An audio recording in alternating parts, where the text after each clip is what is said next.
Hello everybody, welcome back to Big Noises from Media Voices. This is our sub-series where Peter gets to talk to whoever he wants about whatever he wants. I'm Chris Sutcliffe. Kind of season. I'm Peter Houston. And so who did you leverage that power to talk to this week and about what? I spoke to Mpho Raborife, who's managing editor at News24 in South Africa. But she wasn't in South Africa. She was in Oxford, where she's been for 3 months on a Reuters Institute fellowship, looking specifically at how media can keep Gen Z, I guess, engaged in an employment sense. But, she talked more about keeping Gen Z engaged full stop. But the real focus of what she's been researching is this idea of how do you keep Gen Z employees interested enough to stick around? Yeah. I'm looking through the transcription now, and you actually flag up the fact that people's feelings aren't always necessarily top of managers' agenda. And she says that she thinks that's the biggest crisis in newsrooms at the moment. She talked a lot about, initially anyway, she talked a lot about COVID and what COVID had done to all of us. And that we maybe haven't fully come to terms with that, but particularly for younger employees that have come into the workforce in a really weird way. As managers in the past, I don't think publishing people have necessarily been the kindest. I mean, I remember how I was taught to write a good headline, and it was basically, this is a shit headline, write a better one. And I think rightly and for the better that has changed. This isn't just about warm fuzziness. This isn't just about being nice to people. It's about really focusing in on talk to people about what they want from their careers, focusing in on the processes and actually giving people a real sense of progression. African continent is a particularly young continent. And South Africa is a young country in that sense. So where you've got a media organisation, the people in charge now could be fairly young millennials, or certainly sort of midstream millennials. Is that a phrase? So younger people coming in, where it was that idea of waiting on dead man's shoes, well, that's not going to happen for a long time because these people are in their early 40s. Well, does she flag the fact that, because then surely as a result of that, the people who are in the newsroom are broadly the same age range as the people who will be consuming the news? Yes. Yeah, and we talked a lot about that in the sense of listening. And I think this is really true in the UK and in the States probably. The idea of listening to younger people in your organisation. Lucy Kuhn talked a lot about this. Yeah. The idea that people are in charge, have experience, but should be listening to people who are significantly younger with less experience, but a completely different and valuable perspective. Yeah. And if you want to keep younger audiences engaged, then you've got to be listening to younger staff. That just seems, on the one hand, that just kind of seems so obvious. If you look at where news organizations are having to find new audiences now, they wouldn't be able to do that without the expertise of the younger people on the team. And yet, like to your point earlier, I feel like there is still this, to some extent, this like kind of masochism within the news industry where everybody wants it to be, the heart lights, what was it? Towards the End of the Morning by Michael Frayn. This kind of like you stamp out younger talent because they're the competition. Rather than actually listen to them and highlight them. It really is. One of the things that we did get into was this idea that, I've never had job security, but I think younger people have even less job security than I've ever had. And you can't blame people for thinking, well, what do I owe this company? Well, I owe them showing up every day and doing a good job. But beyond that, if I can find a better gig, I'm going to take that better gig. And that's what Mpho was trying to address, is that idea. Well, how do you keep people beyond that and keep them kind of engaged and not loyal? I think that's maybe an outdated term, but certainly thinking about the organisation in a longer term sense rather than almost paycheck to paycheck. What can I get out of this news organisation in the next 3 years? Because they don't necessarily have the investment or even the desire to invest in my future career here. Exactly. And it is an investment thing.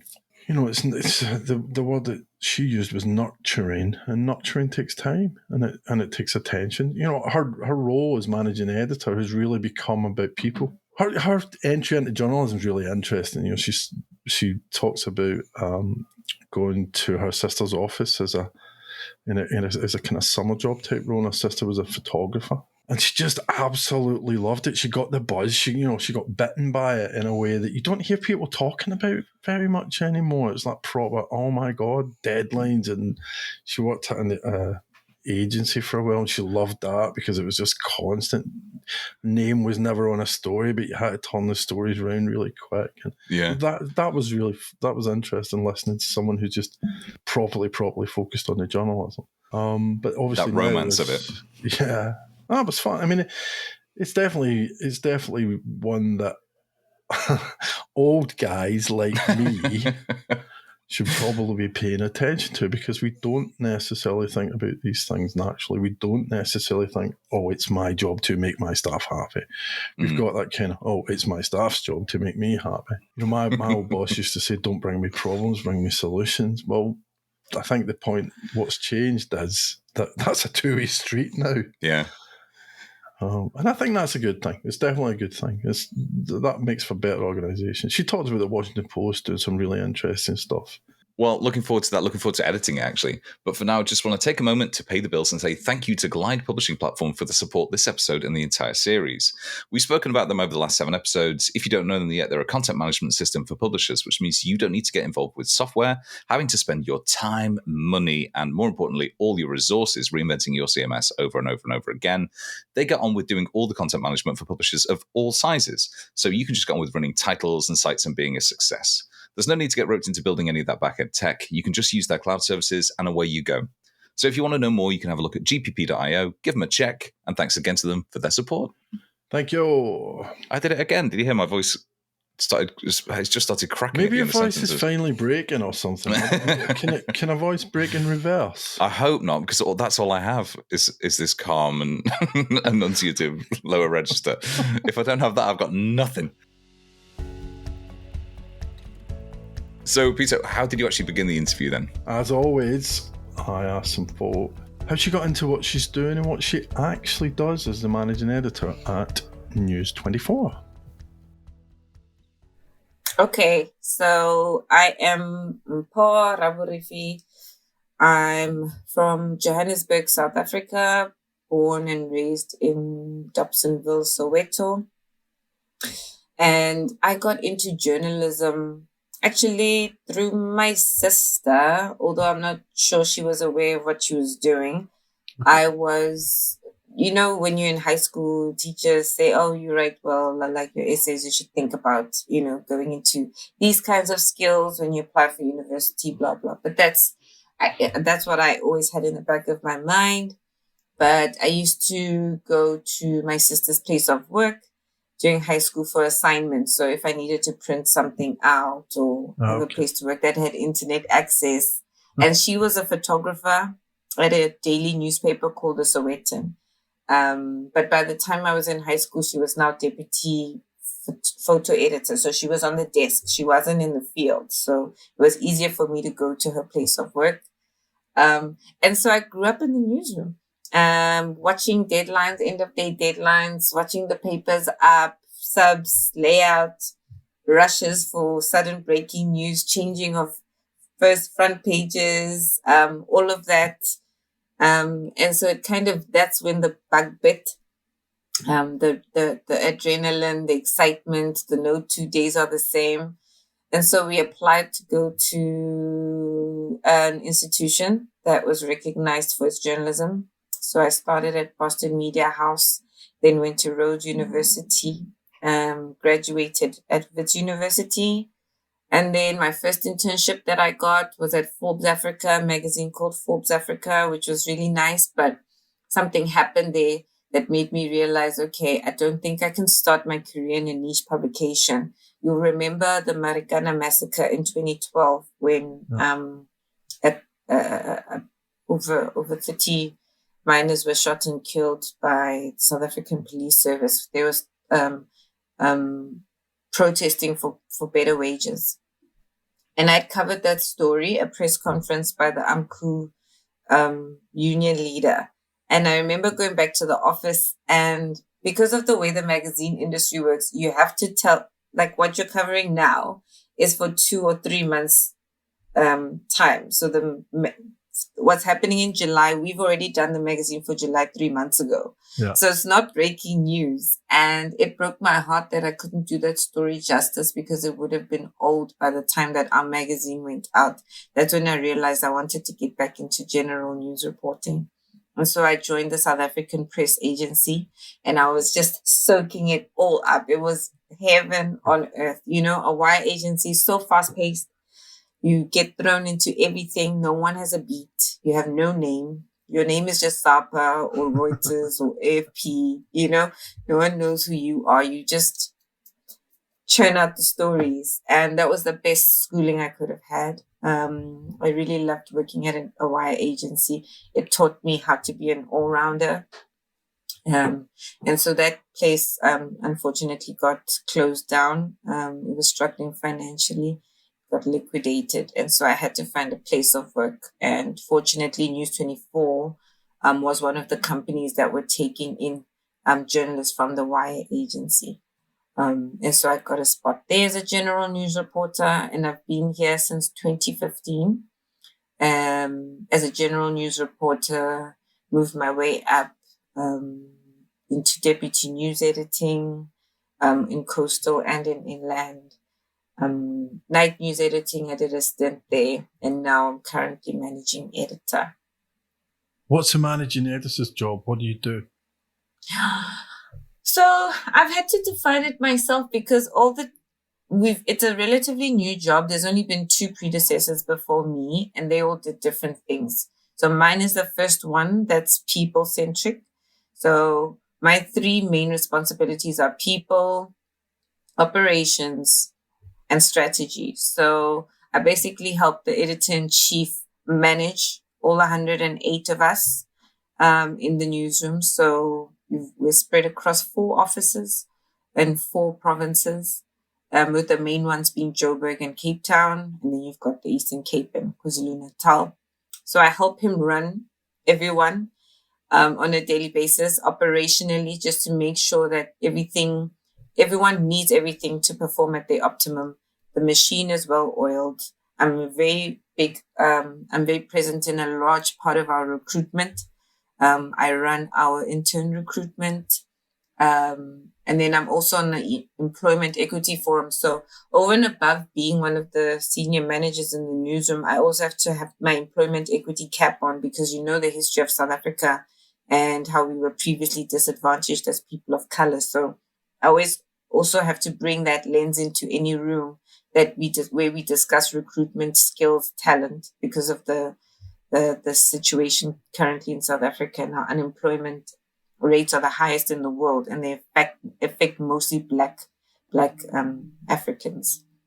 So that's one of them. And then I have to also run or be a bridge between the commercial side of the business and editorial. So yes, there's a little Chinese wall between us, but we're also trying to grow and be successful. And with the launch of I think our paywall is turning 3 this year. So in order to not have any interference, I'm the points person. Myself and the editor-in-chief will be the points person of commercial on what they're needing from editorial. So I can give them a bird's eye view, a lens on what we're busy on, that they can align strategically on their side so that we can get some revenue out of it, sponsorship deals, some kind of marketing around certain topics. So strategy, operations, people, those are my major responsibilities. You've already told me that people's the biggest part of that job, right? Yeah. Always. Very, very hard to have that as your biggest KPI as well. Well, people are the best part of the job and the worst part of the job, right? Yeah, they are, because there's no News 24 without the journalists that are going out to get the stories. You know, we can say the brand is 24 years old and it's successful. We are the leaders in the market. We are the premium news site. Everybody knows who we are. scrap everyone and what is there tomorrow morning. Mm-hmm. So tell us a little bit about your research and what you've been doing at the Reuters Institute. So back at home, I've noticed that our youngest staffers, especially our best and brightest, haven't been sticking around for very long. So they'll have like a 2-3 year spell, some maybe 4-5 at the most. And it's always so disheartening watching them leave, because to me, they are the future of the publication, right? The youngest ones are the ones that are going to help us stay relevant and grow into the next relevant publication for their age group and the incoming readers who are now entering the workforce and starting to realize they need to pay bills, they need to take certain things like the Reserve Bank governor speaking, having pressers and wanting to buy a property or a car, or knowing just how much their salary is going to go, how long away their salary is going to go. So I decided I'm going to pitch that I'm going to do some research on how we can retain Gen Zs in a bid to stay sustainable as newsrooms and as media businesses. And what I've been doing since I got you in April, is I've been speaking to Gen Zs who are currently in the newsroom. I've been speaking to Gen Zs and the later Millennial, the bottom half, who have left the newsroom. I've been speaking to newsroom leaders, so editors who manage these people. And then I've also been speaking to lecturers at university to find out the attitudes of those budding journalists who are wanting to come into the newsroom, and what the idea of the newsroom is, and what jobs that they're going to have and what they're going to do, what their skill set is currently in that formative stage of like trying to become one versus the reality once they're inside. Because I thought maybe if I look at those 4 areas, I'll be able to see where there's room for improvement, and where there's a possibility to strengthen some aspects to try to keep them around.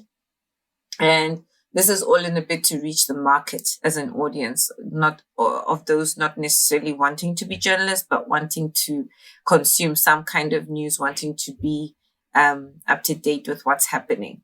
And so it's been quite a journey. I'll start off with the consumers. I think we are struggling as newsrooms to pin down what they need from us, because they are also changing their minds any given day, right? And what happens when you're a young person, you're not stuck in any kind of stable anything. And so it's really hard for us. And what gives me joy is that we're not the only ones struggling as an industry. Every single industry is struggling to find a way to tap into this Gen Z audience, because, things change, and they're not looking to be serious yet. And so I think there's a little bit of a breather that we can give ourselves there.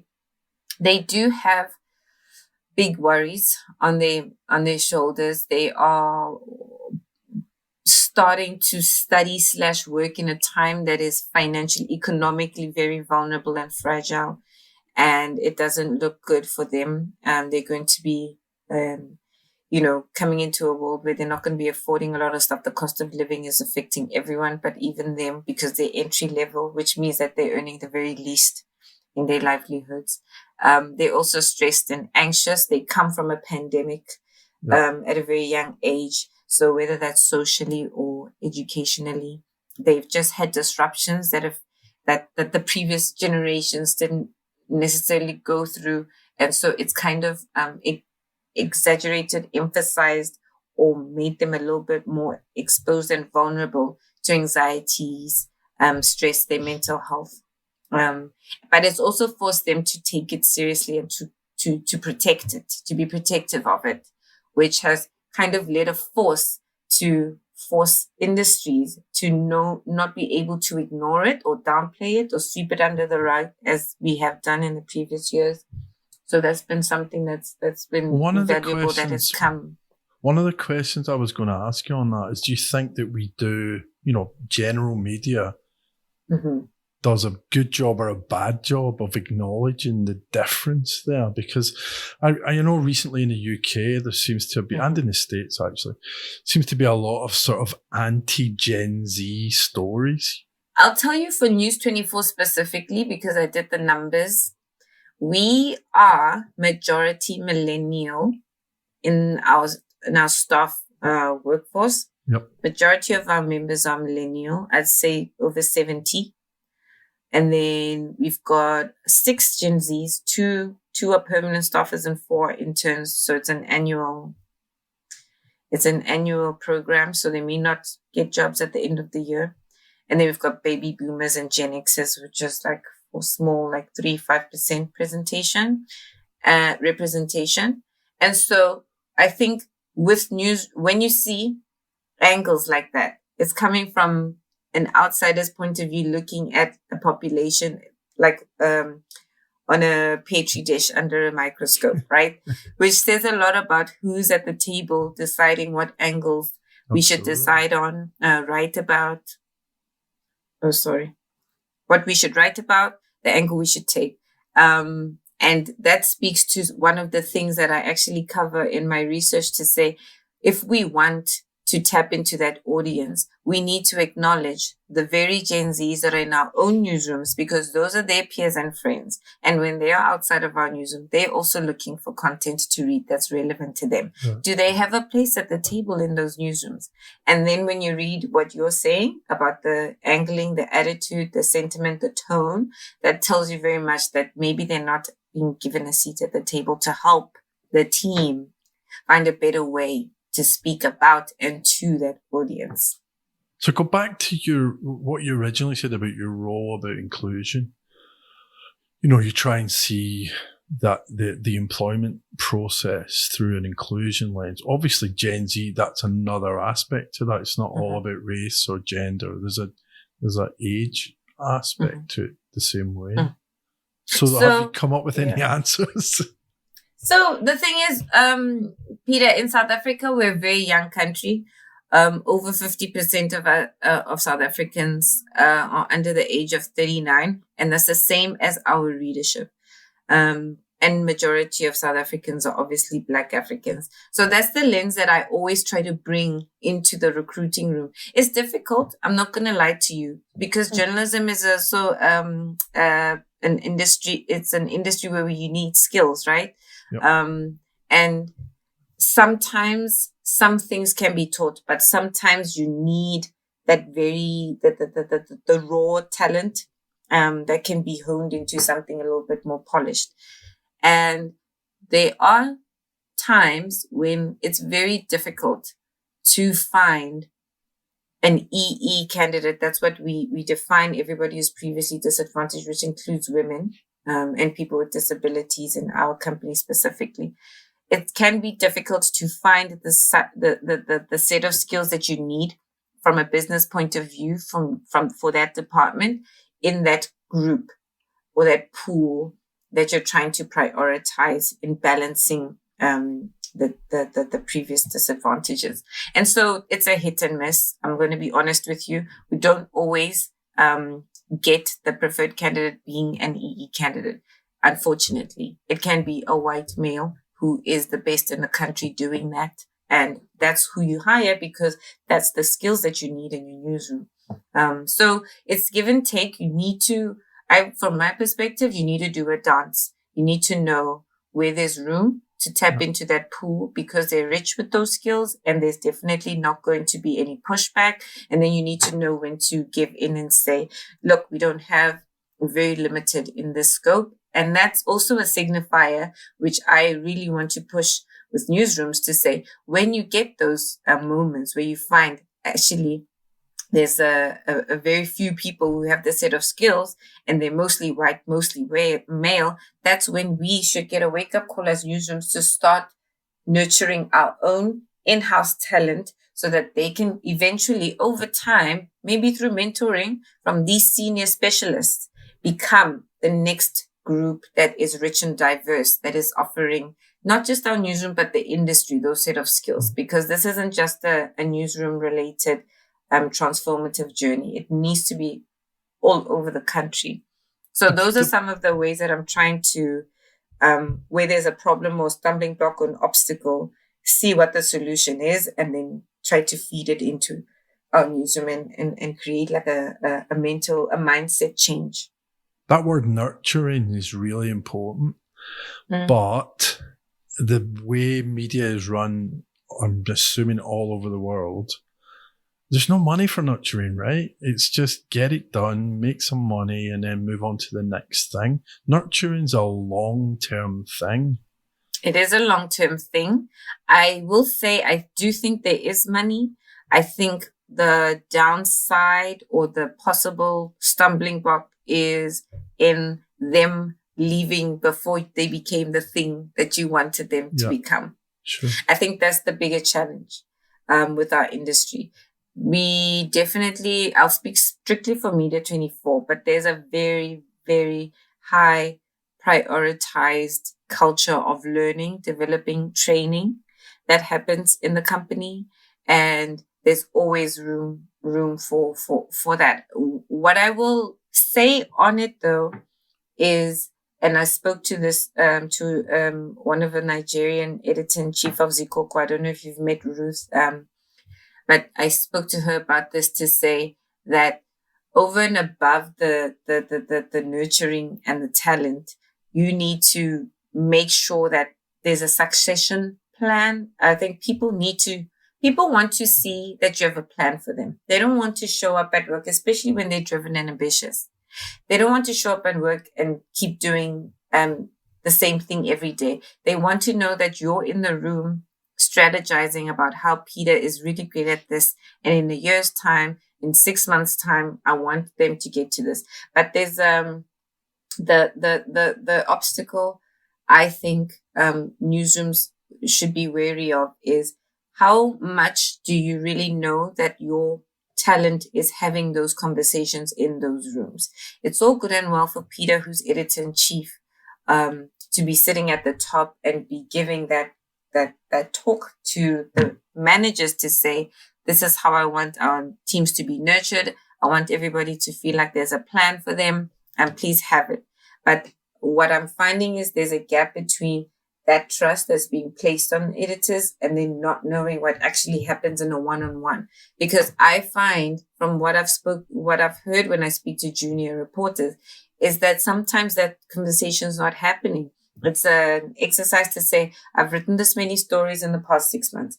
I've gotten these, I've uploaded these videos. I did these socials. So it's strictly based on a KPI, but the conversations about growth, what are my strengths? What are my dreams 2-3 years from now? What would I like to venture into? There's no accountability for the person at the top, like your managing editor and editor-in-chief, to get feedback, to say that those conversations happened and this is the direction they want to move. And so let's create a plan to kind of map it for them. Because I feel that if that was a little bit tighter, there would be a lot more confidence from our younger staff members that made them feel like, okay, I can stick around for longer because I can see my growth trajectory. So when you talk to young people that had left the profession, what did they say? What did they give reasons for why they had left? They didn't see what growth looked like inside the newsroom.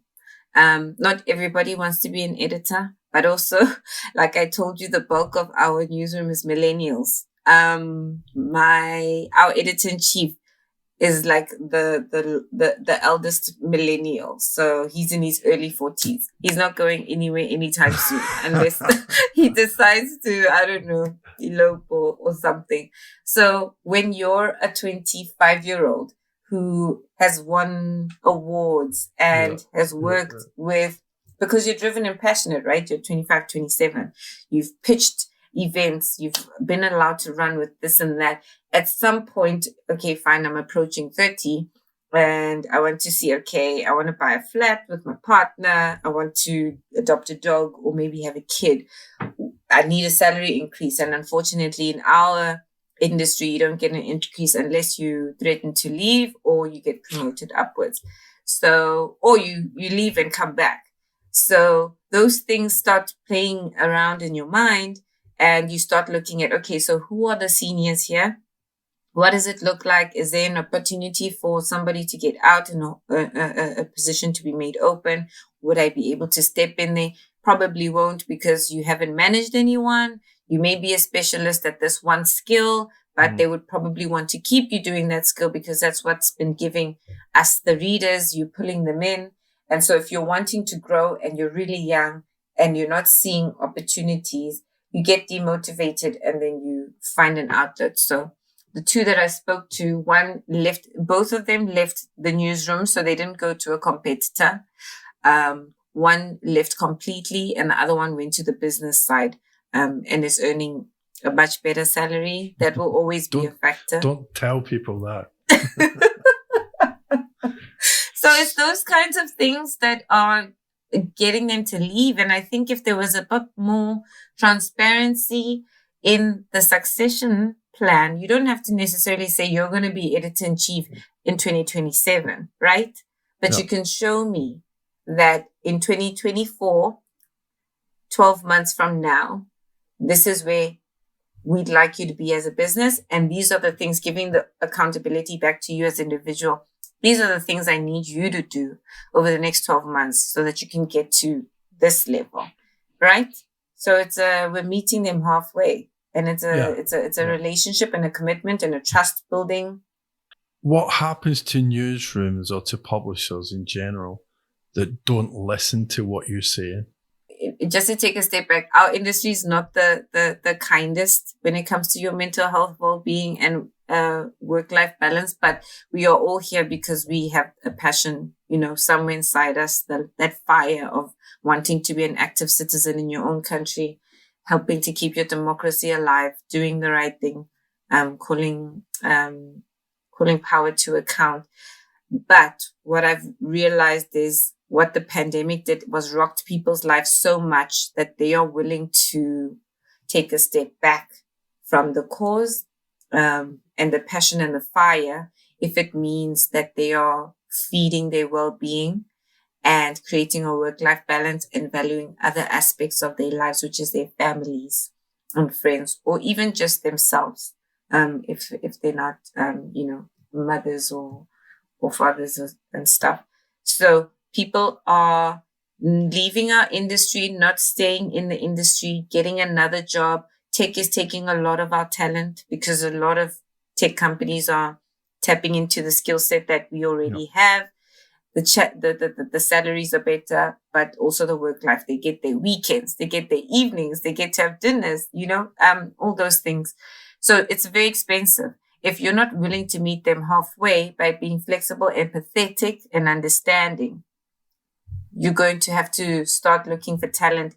And if you haven't been nurturing it and creating a pool, then you're going to be working with some people who have some of the skills you need, but not other skills that you need. And so that means you have to be realistic about your targets and your strategy as well. So it's a very painful lesson. And I don't think it's worth it if you're just looking at what you need to do to just keep those people around. Well, I think long term it also is going to affect, you mentioned this earlier, it's also going to affect your ability to talk to up and coming audiences. They're just not going to have there'll be no connection between your staff and the audiences that they're trying to reach. None whatsoever. And those that you also risk, those that stick around out of fear of not having a salary, quite quitting and doing the bare minimum.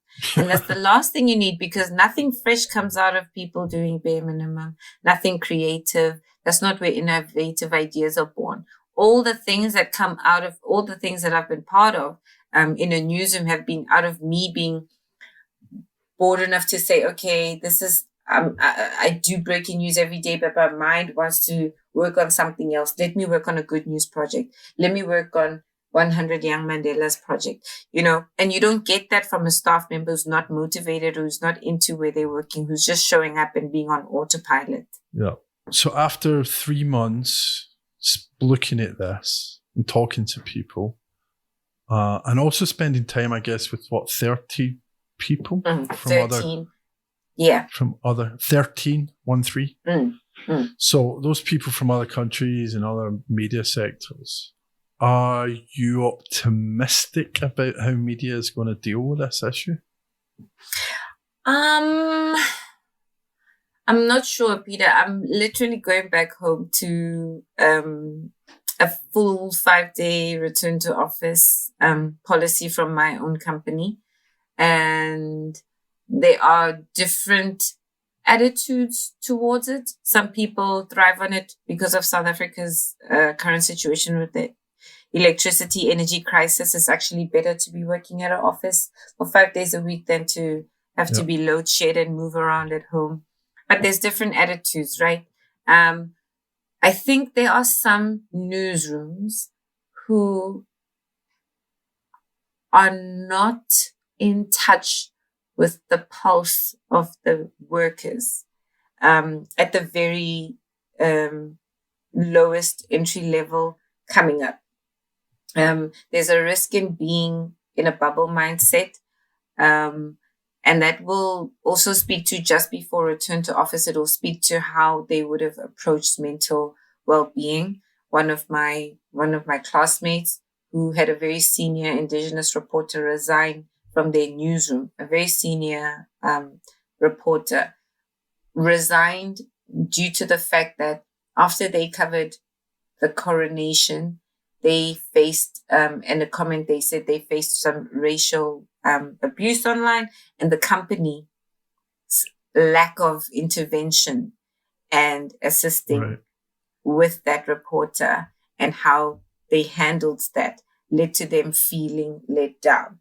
So I can't say that I'm optimistic because the different leadership structures in the different newsrooms across the world aren't all on the same page about it's better for us to tap into this empathetic style of leadership and not lose our best and brightest versus those who are strictly thinking on a business level about the well-running machine, the keeping the revenue, the churning of stories and keeping what the business of news is keeping it as business and kind of, not embracing this unavoidable next step for leadership. It's unavoidable. Every single newsroom has to tap into it. And I don't even think it's just news. It's literally the global market. Every single industry has to tap into this if you want to preserve your best and brightest.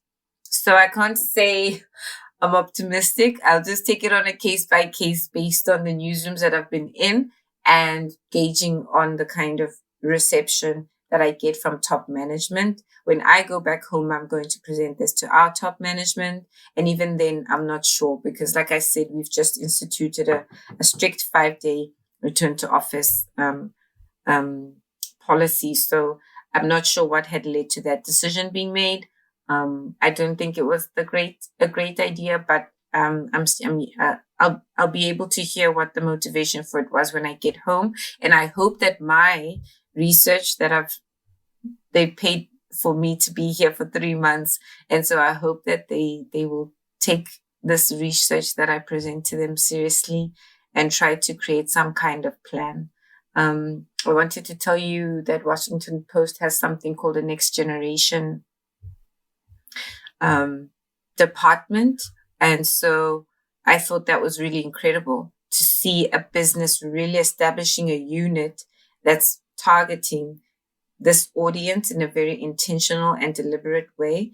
And it's got members from all kinds, all parts of the department. So you've got a newsroom editor and Phoebe Connolly. You've got someone from marketing that she works with, someone from subscriptions, someone from the tech side, a developer. You've got someone. So she's got what they do is kind of consult across the newsroom to see how they can do certain things better to reach certain audiences. But what they also do is also tap into those young Gen Zs inside the newsroom and prop them up, give them the support, become allies, lean into the projects that they're suggesting in a way to naturally, in an organic way from inside, feed the beast that they're trying to, cater to. So there are some newsrooms who are awakened to seeing what's, very much in our faces, not even in the forecast or coming up. It's literally they are either in university right now or they've just finished university and are in their first few jobs and some are still in school. So these are people we cannot ignore. That's a great place to end. Thank you very much. I've loved this. This is amazing. We could talk for hours on this one. I know. It's a tough one. It's so tricky to just figure out why people just won't give in. It's that. I think there's all sorts going on. There's pride.